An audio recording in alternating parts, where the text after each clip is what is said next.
Hello guys, good afternoon. How are you doing? Welcome back to Verified Soul and to this video today.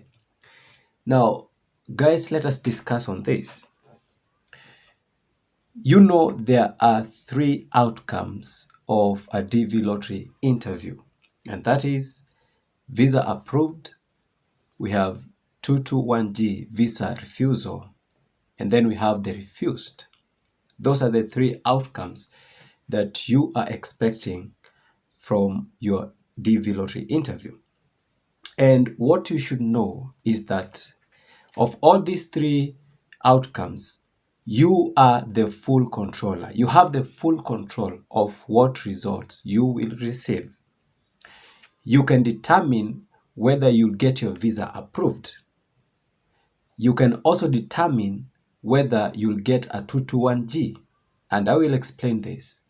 You also have the authority over you getting the visa refused. It all depends with you. Like for example, let's pick on this first outcome, visa approved. And of course, this is the longing of all of us because when you decided that you want to apply for the DV lottery, it's because you had the intention of relocating to the US. You wanted to move to the US, at least to try out in the United States. So you had that in your mind. You decided. And that means that you completely want to be in the United States. And once you're selected, you want to go through the whole process smoothly and correctly until you get the visa approved. That is the longing of many. But remember, your actions can determine this.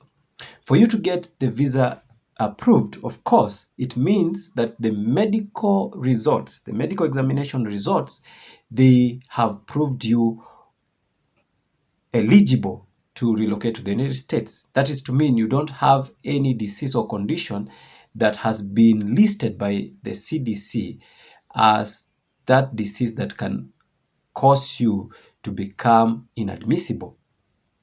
And of course, it means that you've provided all the proof documents as required per your case.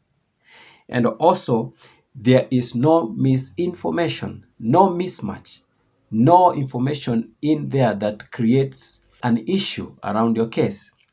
And also, there is no security issue.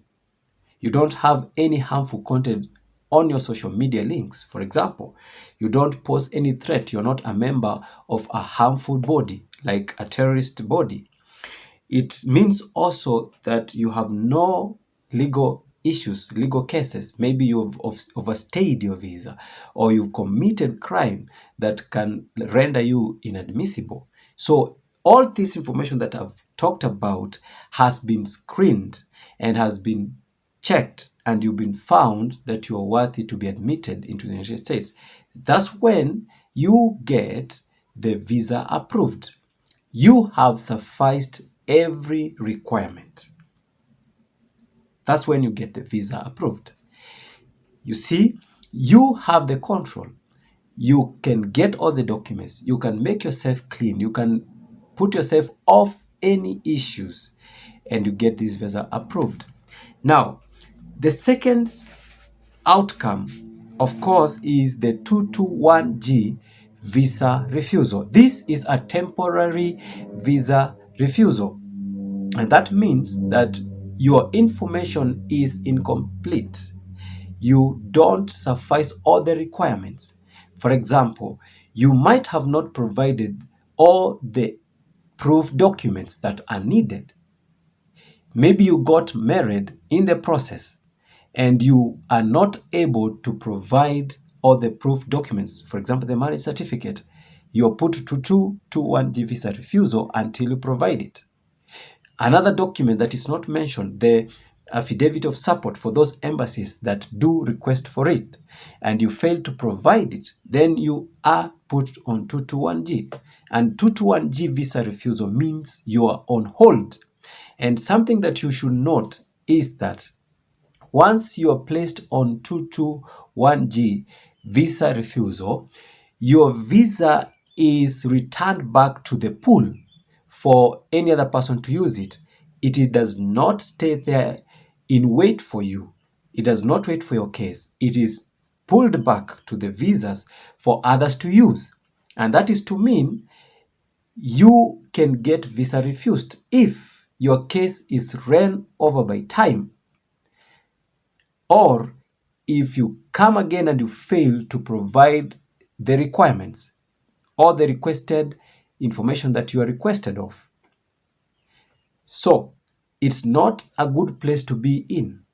To be put on 221G visa refusal is not a sweet thing. It's not something to be happy of. And that's why I usually and I will always keep on telling you, at all cost, prevent yourself from landing into this position. At all cost.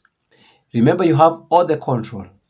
You can do whatever you can to prevent yourself being thrown into that 221G visa refusal. If you cannot provide enough information to prove what you filled on the DS260 form, be sure that you will be put on 221G visa refusal until you do so. Also, if you have security issues, you will be put to that. Maybe the consular officer has seen something regarding your information that is doubtful, and therefore they need to do some further background checks on you, on the security issues. Then you will be put to this 221G visa refusal until they are through with that.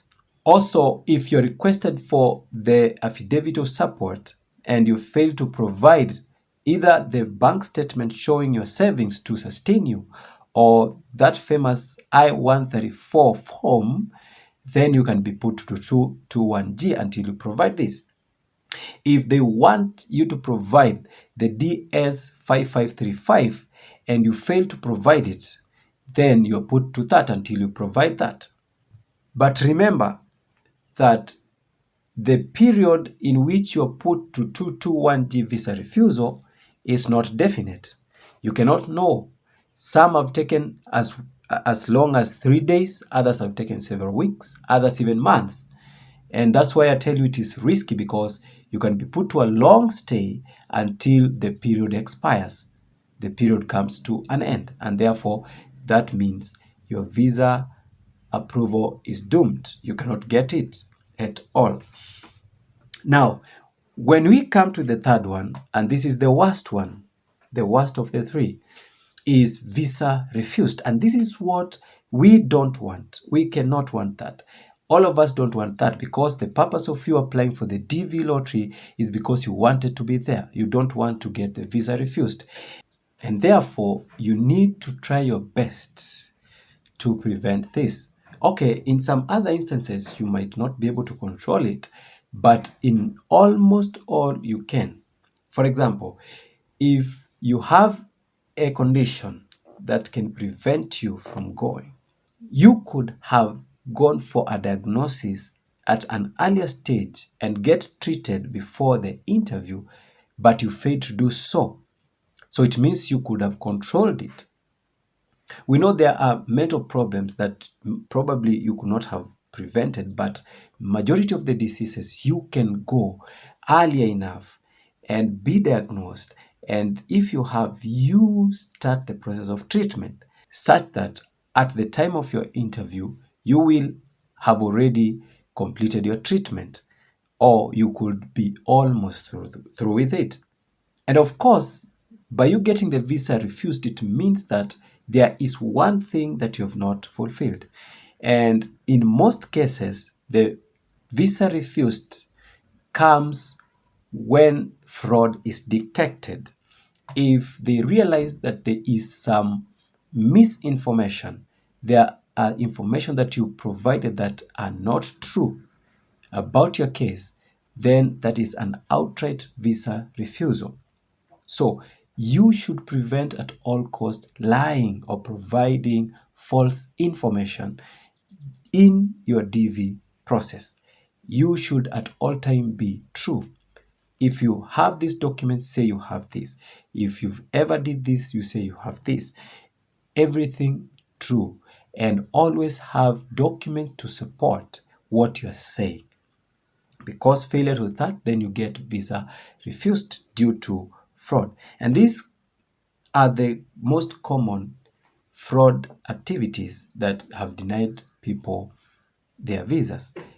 That is, you claim to be married, but you're not. You claim to be single, yet you're married. You claim to have no kids, yet you have kids. You indicate you have 0 kids there, and yet you have kids. By you omitting your family information, that is fraud and is a complete visa refusal. So remember, guys, that you have control over all these outcomes, and what you ought to do is to prevent getting the 221G visa refusal and the visa refused. Prevent that. You have all the information on this channel that will help you undergo a successful visa interview. So you need to watch all the videos and get all the information. Anyway, thank you guys for watching this video till the end, and I hope you've gotten the information. Please don't forget to give it a like and also subscribe if you have not. Share it with your friends, and let's meet in the next video.